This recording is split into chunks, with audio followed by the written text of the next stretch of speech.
You're locked in to the hottest station on the planet. Resistance is futile. The revolution has begun.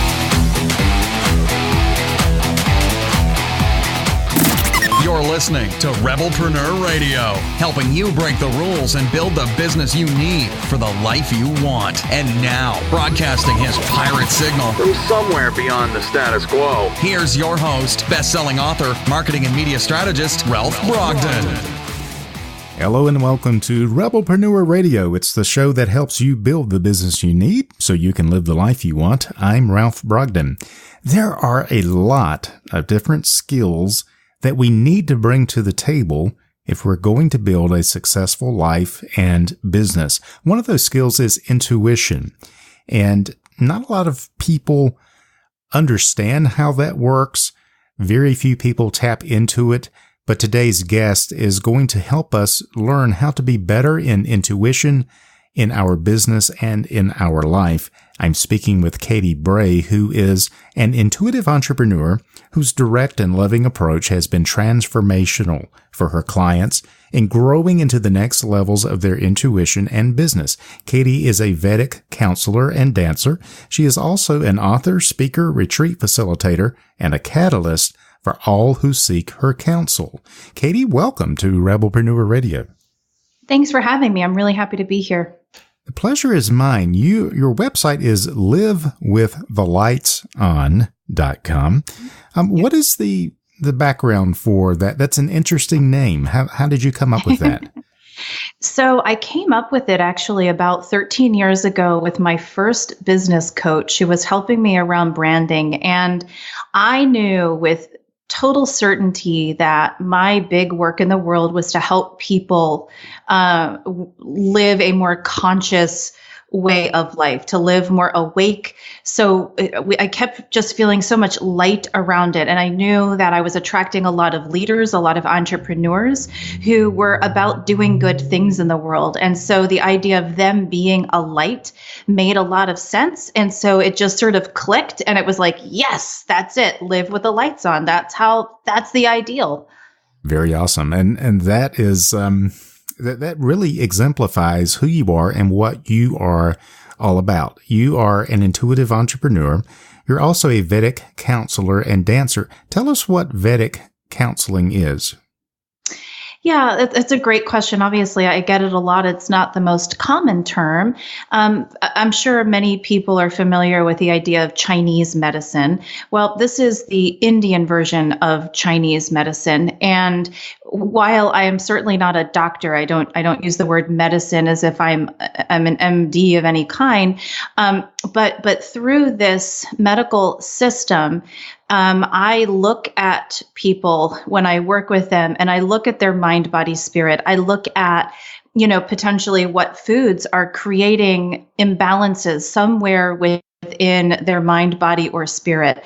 I help support them in behaviors and breathing techniques and practices that will really bring them into an inner space of harmony where listening to their intuition is possible.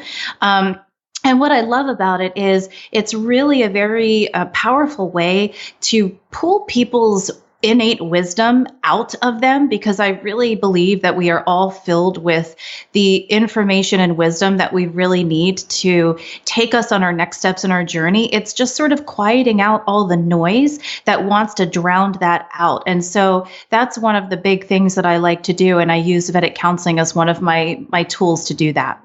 Very interesting, because one thing is connected to another thing. Everything is connected. Typically, I'm sure in your experience, when someone's got an issue in their mind, there's usually something manifesting in their body, and there's a spiritual component to everything.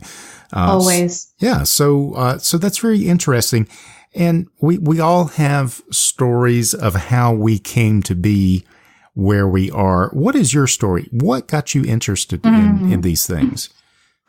Yeah, so it's funny when people ask me, how did you get into this? I say it really got into me. I knew from a very, very early age, like I was 3 years old when I had my first memory of a precognition.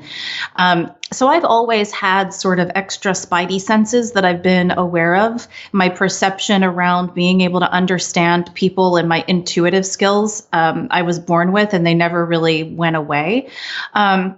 And so, still I had to learn the hard way, as I think we often are called to in our human experience. Yeah. And to really keep a long story short, I can tell you that in towards the end of my high school years, I was in the midst of 4 significant traumas within about a year and a half time period. And so what they were was I had been sexually assaulted in a foreign country.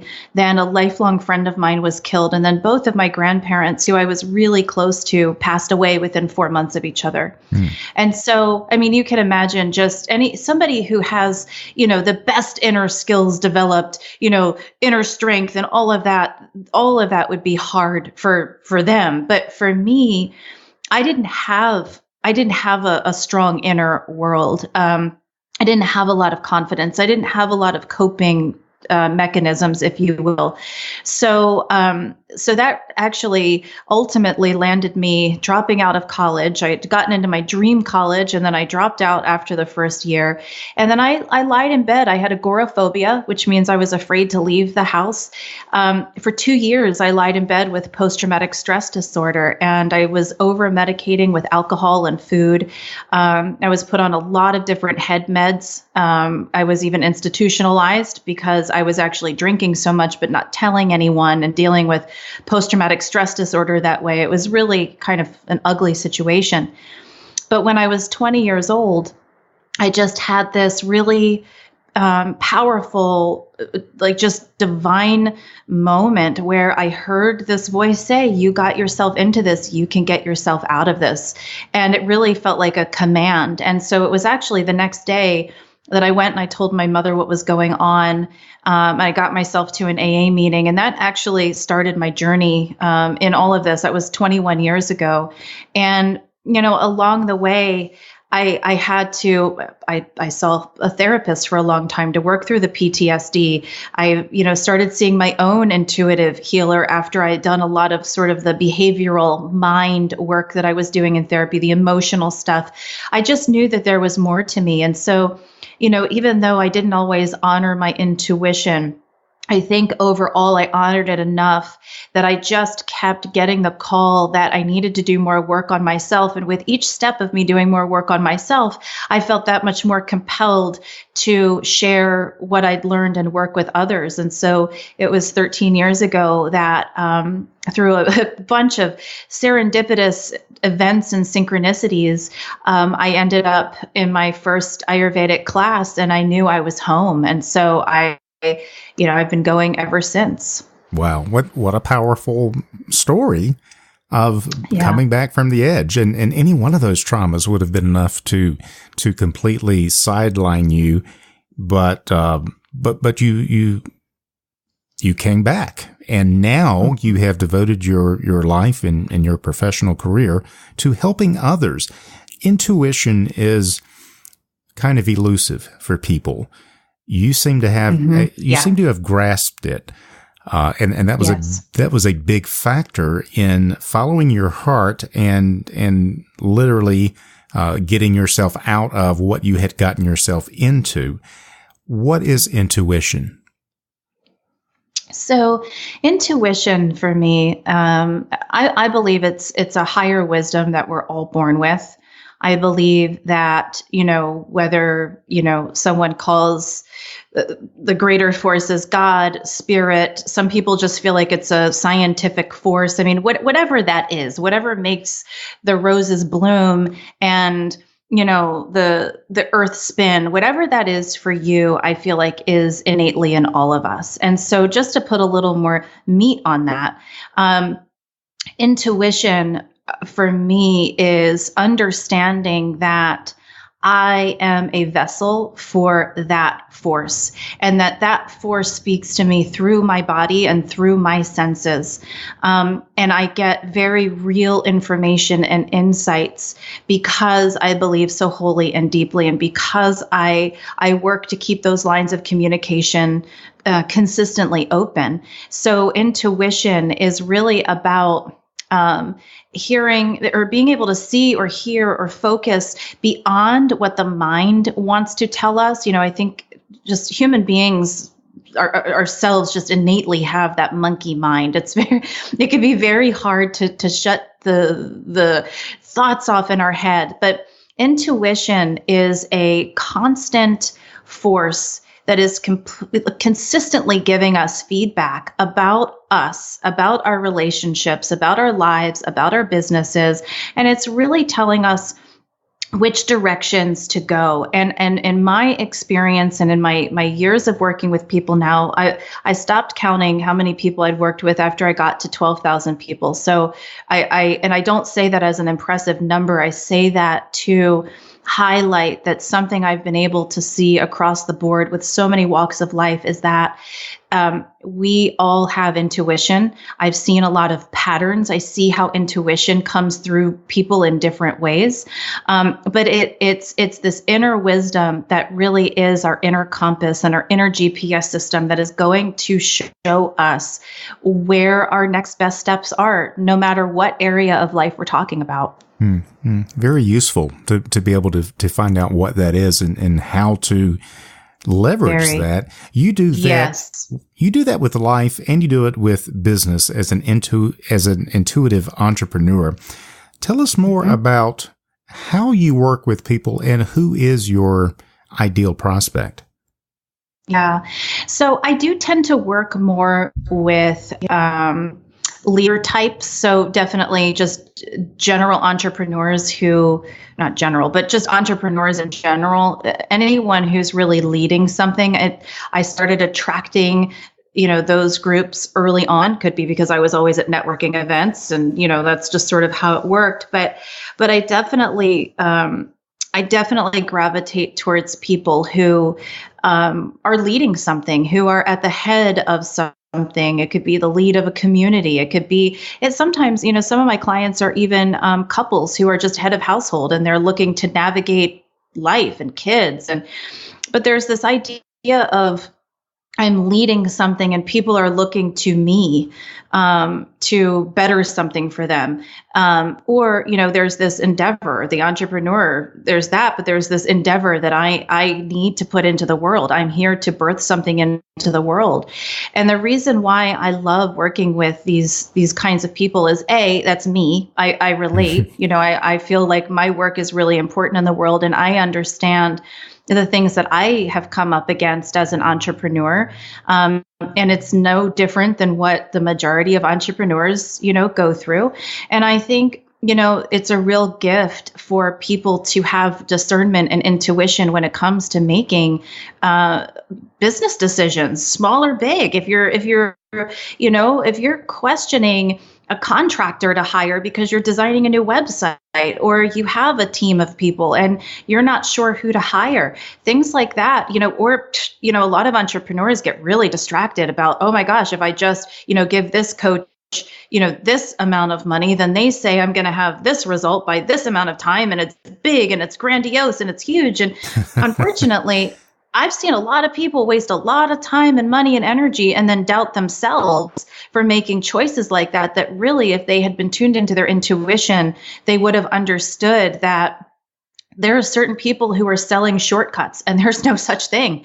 But when we have our intuition intact, which is what I help people do, you save on those really costly mistakes. And I say costly, yes, with time, money and energy, but I think they're more costly because of the way that they can beat up a person's self-esteem and start to erode our self-trust. And to me, that is one of the biggest problems any entrepreneur could battle with. If we don't trust ourselves and, our confidence takes a hit, we're going to have bigger problems. And I just don't like seeing that. Yeah. I mean, it reminds me of something, I think Tony Robbins, a story he told a few years ago in his book about a professional boxer who said, I'm in trouble. I had a negative thought in the ring today.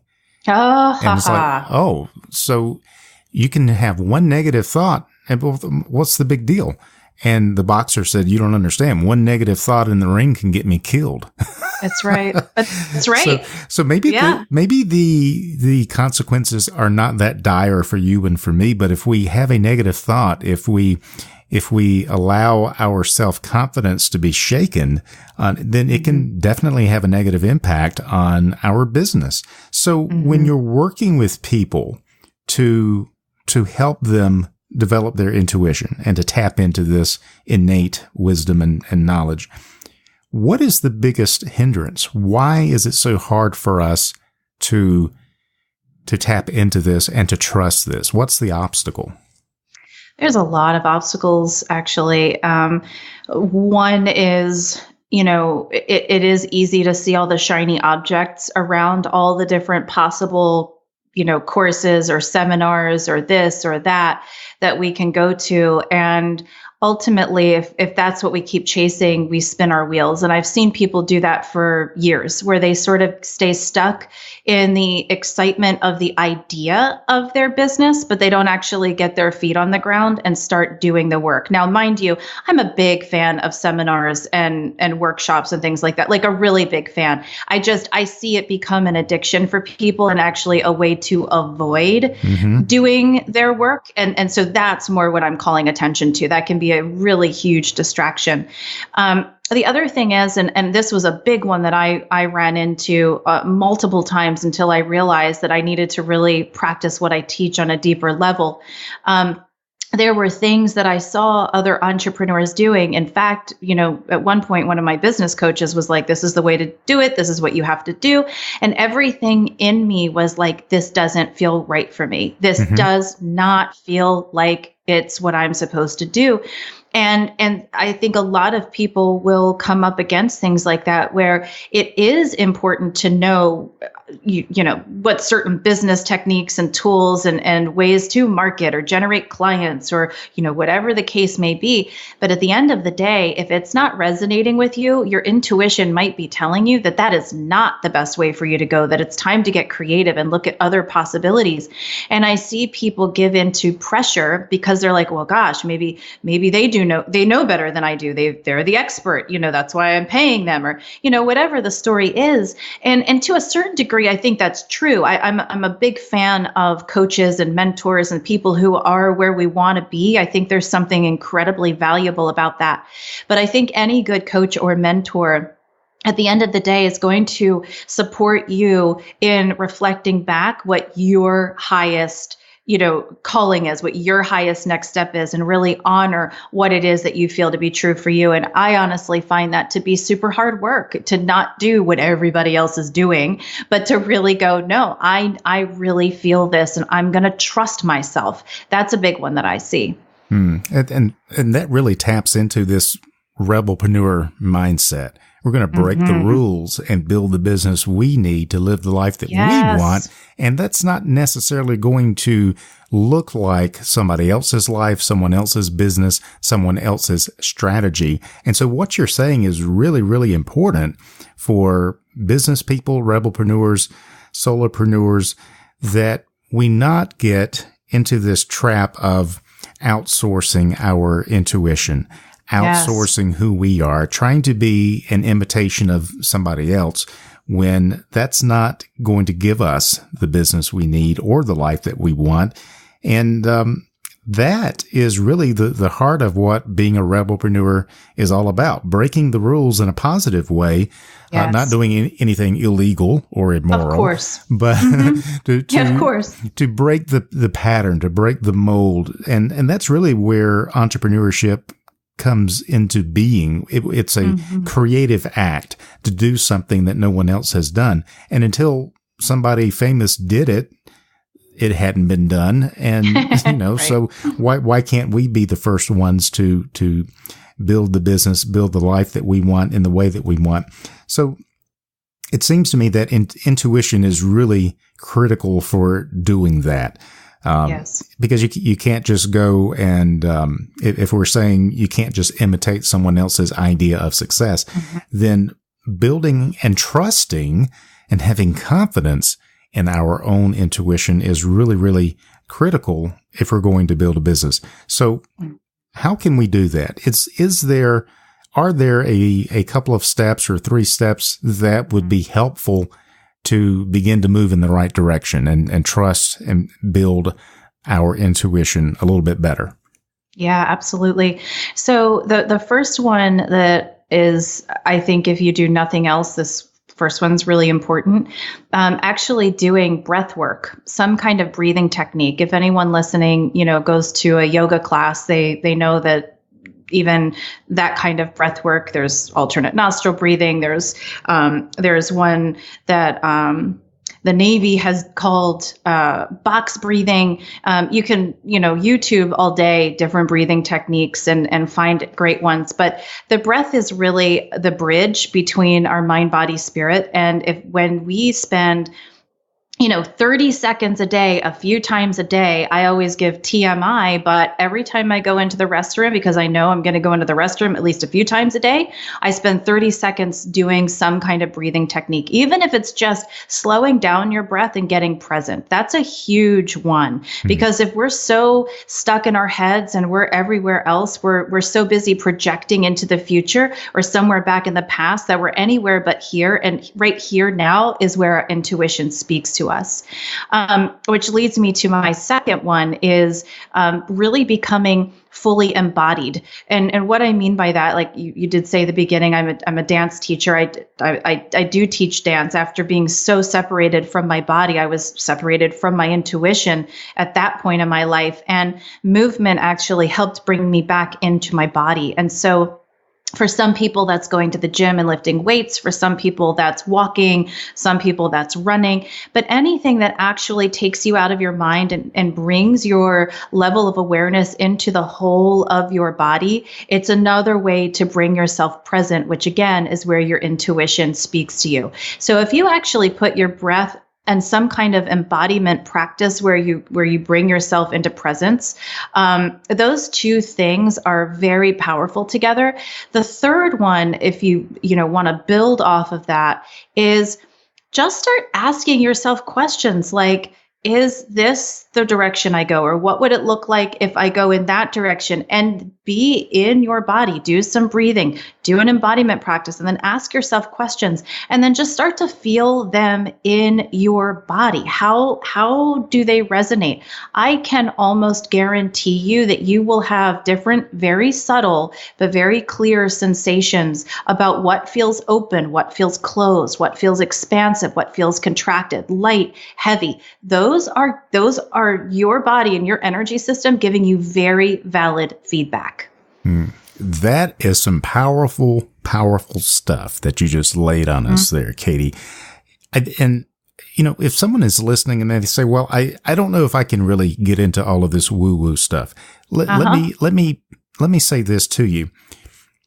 Have you ever had an idea or thought about something in your business, for example, a new product, a new service, a new way to reach customers, a new marketing idea or something, and that very thought and imagining carrying that out and the success that you would have kept you awake at night with excitement? That is exactly what Katy is talking about. Yes. It's about paying attention to the feedback that these thoughts and these questions are generating in your body. If it keeps you awake at night from worry and stress, then that's negative feedback.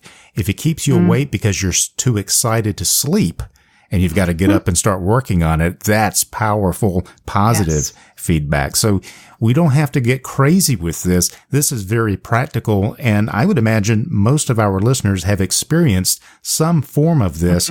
And what you're saying, Katy, is that we need to pay attention to that, develop that, and learn to trust that and lead with that.